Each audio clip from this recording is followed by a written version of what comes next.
그런즉 이 일에 대하여 우리가 무슨 말을 하리요? 만일 하나님이 우리를 위하시면 누가 우리를 대적하리요? 자기 아들을 아끼지 아니하시고 우리 모든 사람을 위하여 내주시니가 어찌 그 아들과 함께 모든 것을 우리에게 주시지 아니하겠느냐. 아멘. 만약 여러분이 엄청난 재벌의 후원을 받게 된다면 어떤 일이 생길 것 같습니까? 그가 여러분을 위해 모든 자원을 아끼지 않는다고 한다면 여러분의 현재와 미래는 어떻게 달라질 것 같습니까? 아마도 여러분은 불가능하다고 생각했던 꿈들을 꾸게 될 것이고 그것을 향해 담대히 도전하게 될 것입니다. 오늘 본문에서 바울은 놀라운 상황을 가정합니다. 바로 전능자 하나님께서 우리를 위하시고 지지하신다는 가정입니다. 만약 하나님이 우리가 겪는 삶의 문제와 고통 속에 함께 하신다면 우리는 전혀 다른 자세로 그것들을 마주하게 될 것입니다. 만약 하나님이 우리의 미래를 지지하시고 후원하신다면 우리의 꿈과 소망, 도전들은 결코 좌절되지 않을 것입니다.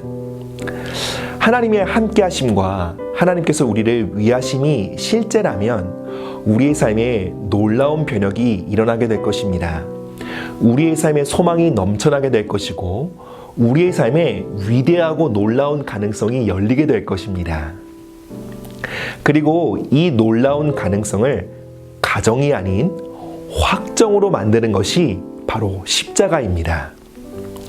십자가는 단순히 죄사함의 증거만이 아니요 우리의 삶을 향한 하나님의 전폭적인 지지와 후원에 대한 약속입니다.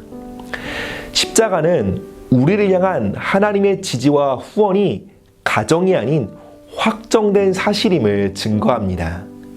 이 진리 위에 굳게 설 때에 우리는 어떤 어려움 속에서도 소망을 잃지 않게 될 것입니다. 십자가는 단순히 과거의 사건이 아닙니다. 오늘도 우리를 향한 하나님의 지지와 후원을 증거하는 가장 강력한 목소리입니다. 오늘도 십자가를 통해 하나님은 이렇게 말씀하십니다. 내가 너를 아끼고 지지한단다. 내가 직면하는 모든 어려움 속에 내가 함께할 것이고 내가 너를 도울 것이다. 너의 미래를 붙들고 있으며 아름답고 선한 길로 인도할 것이다. 그런데 많은 경우 우리는 이 진리를 마음으로 믿지 못하고 있습니다. 때로는 그 어떤 도움의 손길도 없이 홀로 방치된 것처럼 느낍니다. 어떤 문제는 죽을 때까지 해결되지 않을 것이라고 생각합니다.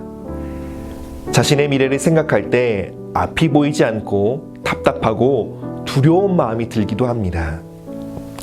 우리는 왜 확실한 하나님의 약속과 증거에도 불구하고 절망과 두려움에 사로잡혀 살아갈 때가 있습니까?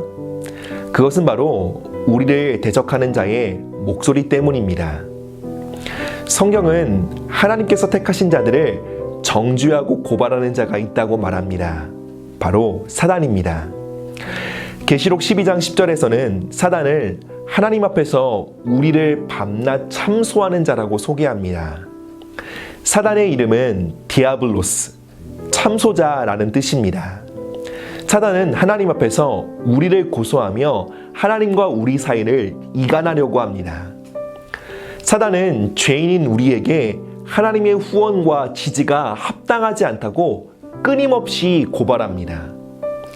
사단의 고발과 기소는 매우 현실적이고 합당하게 보여져서 하나님의 말씀보다 더 그럴듯하게 느껴지곤 합니다. 그리고 매우 친숙하고 익숙한 생각으로 다가오기에 우리는 그 생각의 배후에 사단에 있을 거라고 짐작조차 못하기도 합니다. 이것은 상상이나 허구세계의 이야기가 아닙니다.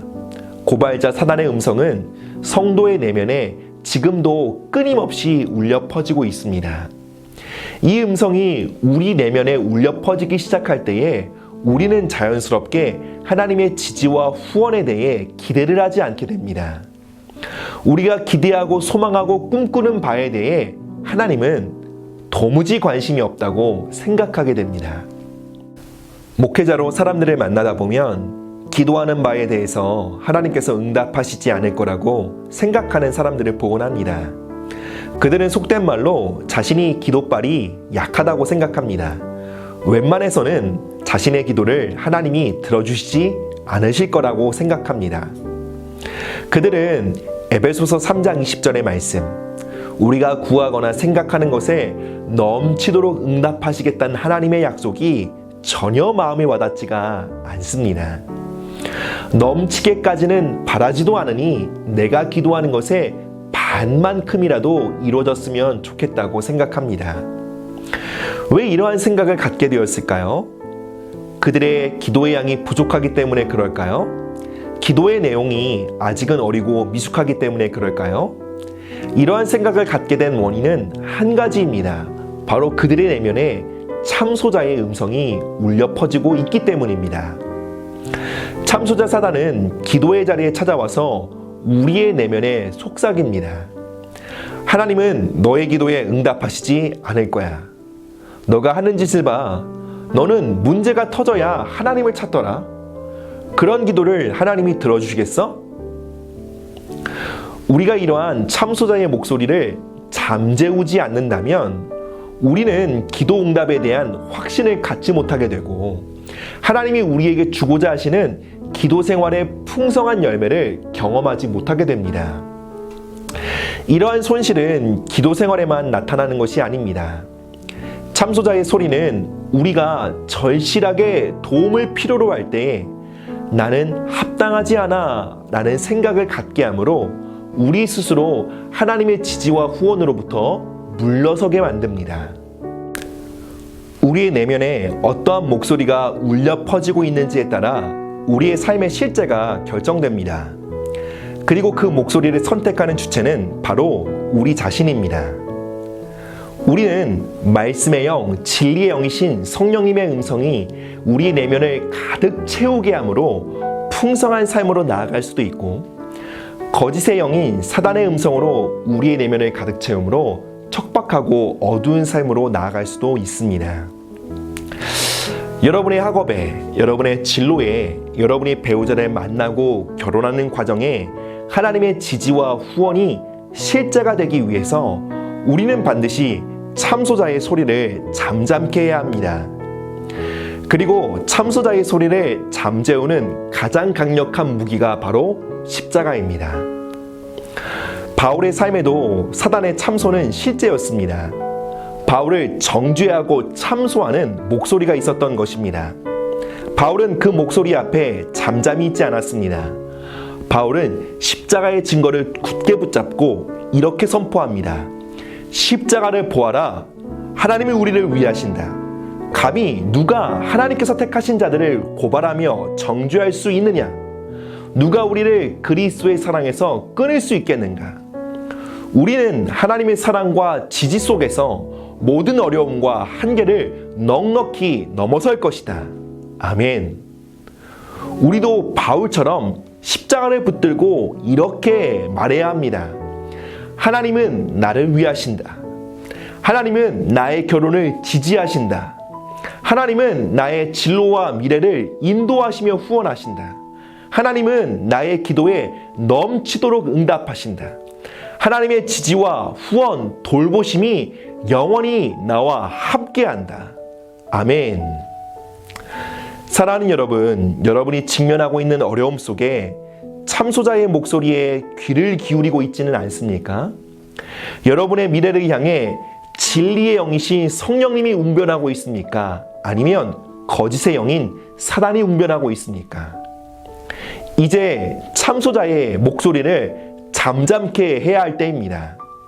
십자가로 인해 하나님의 지지와 후원이 가정이 아닌 확정이 되었습니다.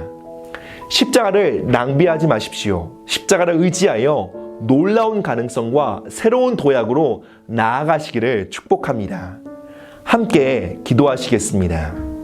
사랑의 하나님, 우리를 향한 당신의 지지와 후원의 증거인 십자가를 바라봅니다. 십자가로 인해 우리는 아버지의 사랑의 대상이 되었습니다. 예수님의 보혈로 인해 우리는 하늘아버지의 돌봄의 대상이 되었습니다. 우리가 사단의 목소리를 붙들고 있었던 것을 회개합니다.